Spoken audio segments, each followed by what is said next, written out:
الكلام إن شاء الله ياخذ جزاته. في توضيح بسيط للأخ جلال الصلاحي وفي غيره ناس أخذين نظرة عن السعوديين إنهم ترى مو كل السعوديين زي بعض. هذاك لا يمثل إلا نفسه. والله إن 3 سنين ما لقيت من أي شخص معاملة سيئة. في أحيانا مشادات بس تمشي الحال، لأنه في مثل ما في سعودي طيب وفي سعودي في برضو يمني طيب وفي يمني أنت عارف إيش.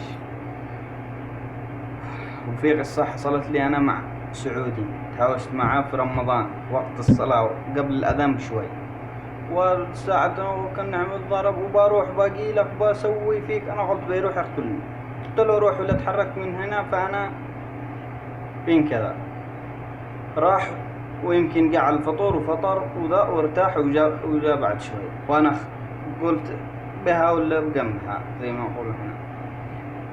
يعني تدري وش معاه؟ شوف مو كل السعوديين زي بعض.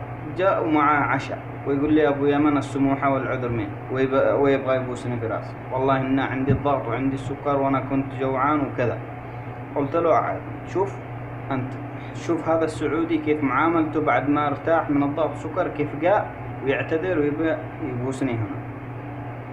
وأنا الحمد لله ما قصرت معه، خاض الأغراض وكل شيء على حسابه.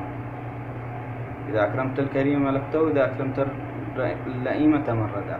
مو كل السعوديين زي بعض، ومو كل اليمنيين زي بعض، ولا في العالم ناس متساويين.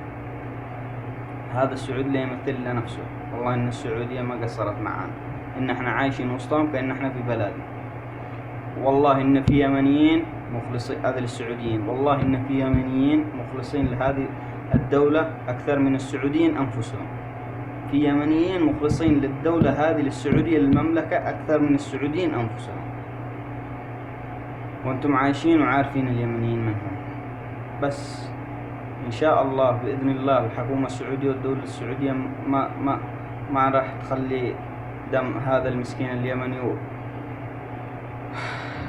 اللي طلع منه يروح هذا بإذن الله. ولا تحسبن الله غافلا عما يعمل الظالمون ويفعل الظالمون. آخر شيء تحياتي، وإذا في أي أحد يزعل من ذا الكلام السموحة والعذر منه، كان يمني ولا سعودي. أنا فكرت 1000 مرة قبل أسجل الفيديو، لكن أراد الله إلا أن أسجل. السلام عليكم.